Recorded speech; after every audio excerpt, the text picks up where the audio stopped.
Selamat petang, salam sejahtera. Isu paling hangat tentang pemilihan ataupun penamaan calon hari ini ialah melibatkan di mana lagi kalau bukan di Tenom. Berita yang kita terima mengatakan bahawa Presiden PKDM, calon atau Presiden Parti PKDM di Sabah, dikatakan ditolak pencalonannya dan tidak diterima untuk bertanding di kawasan tersebut. Sejauh mana kebenarannya, kita sedang tunggu laporan terkini. Walau bagaimanapun, yang lebih menarik lagi ialah apabila satu keputusan mengejut diberikan oleh Zahid Hamidi apabila menyatakan UMNO akan keluar kenyataan berkaitan pemecatan hari ini. Siapa yang mau dipecat oleh Zahid Hamidi, kita akan ketahui sebentar lagi. Dua pemimpin UMNO iaitu Sahidan Kasim dan Zahidi Zainul Abidin yang masing-masing bertanding sebagai calon Perikatan Nasional PN dan bekas bakal berdepan tindakan pemecatan. Ini termasuk pencadang dan penyokong masing-masing. Bagi mereka yang digugurkan dan memilih untuk bertanding di bawah parti lain, mengikut perlembagaan parti, kita berhak memecat secara otomatik, kata beliau. Ini juga terpakai kepada pencadang penyokong bagi calon. Ini adalah norma kerana kita perlu mematuhi etika dan peraturan parti, katanya lagi. Dalam sidang media di kediamannya di Bagan Datuk, hari ini Zahid berkata dia telah mengarahkan Setiausaha Agung UMNO untuk mengeluarkan kenyataan media pada hari ini.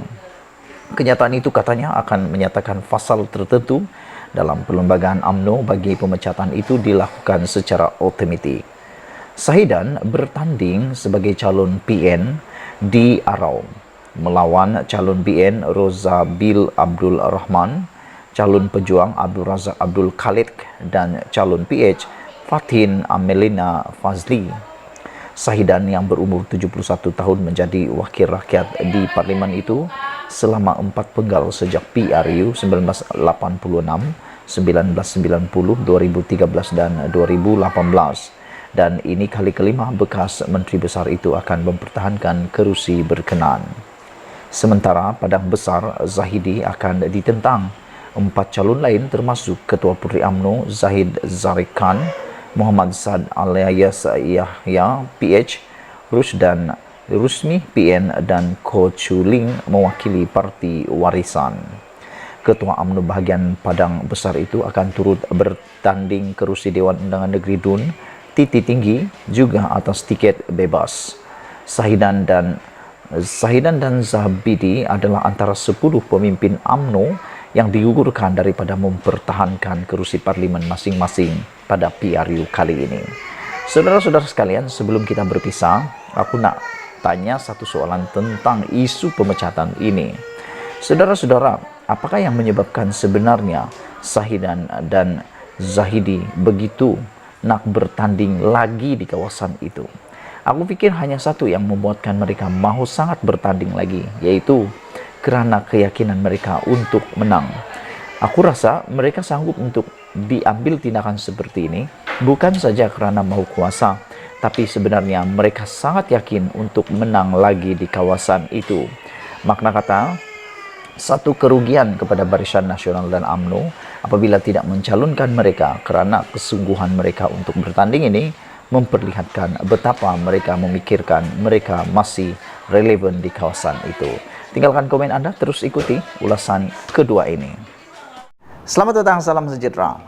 Tidak sampai 24 jam lagi kita akan ketahui pencalonan sebenar untuk PRU 15. Dan bermula esok selepas pencalonan ataupun penamaan calon, kita akan mula berkempen. Ramai orang akan ke sana ke sini, dan kita akan dipenuhi oleh bendera-bendera di mana-mana.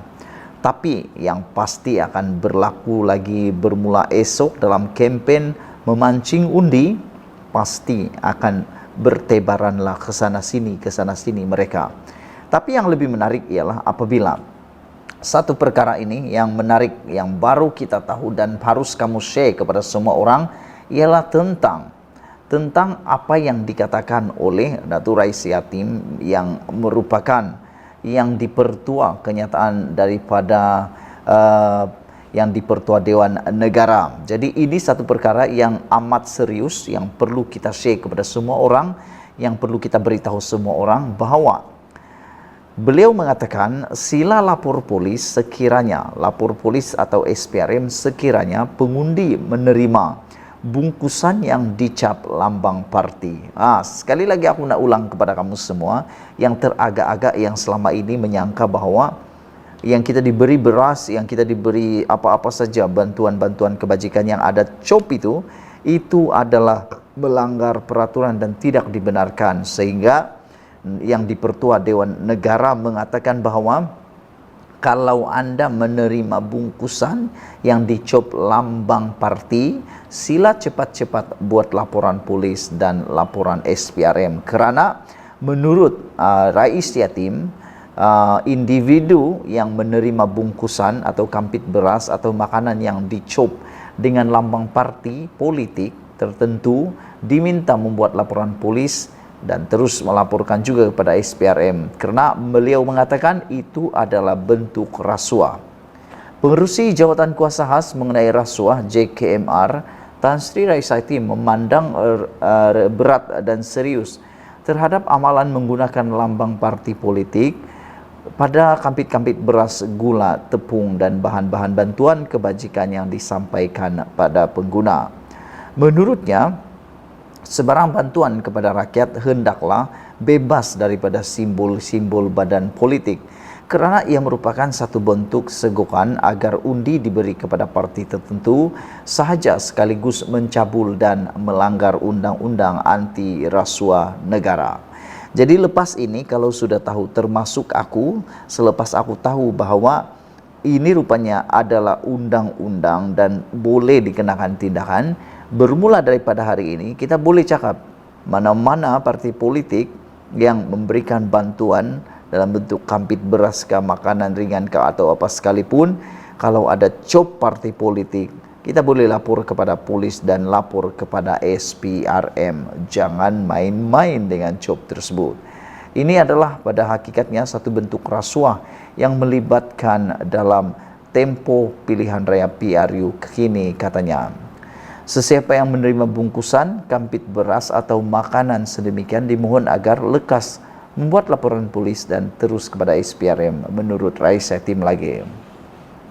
Harga diri demi demokrasi jauh lebih berharga daripada sekampit beras dan sebotol minyak masak, kata Rais Yatim yang dinyatakan dalam pejabat yang di-Pertua Dewan Negara pada hari Khamis yang kemarin. Beliau berkata baru-baru ini terdapat beribu-ribu kampit beras dicop dengan lambang parti politik tertentu sebelum dihadiahkan kepada rakyat di kampung-kampung luar bandar dan kampung baru, rumah pangsa dan tempat-tempat lain. Justru, Rais juga menekankan supaya SPR lebih cakna menguatkuasakan akta kesalahan pilihan raya 1954 dalam pemantauan itu. Beliau juga meminta SPR dan SPRM bersiap siaga dan bertindak mencegah perbuatan anti keluhuran itu, selain menyuarakan kebimbangan suasana pada masa kini yang seolah-olah menunjukkan perbuatan sogok menyogok semakin berluasa sehingga mewujudkan seperti pesta budaya rasuah. Saudara-saudara, itulah dia satu hebahan yang semua kita perlu tahu. Aku harap kamu share hebahan ini supaya semua orang tahu bahawa perbuatan memberikan bantuan yang mempunyai cop parti-parti politik adalah satu bentuk sogokan dan boleh dilaporkan kepada polis dan SPRM. Sekian dulu untuk kali ini. Jangan lupa tinggalkan komen Anda, tekan butang subscribe. Kita jumpa lagi. Bye-bye.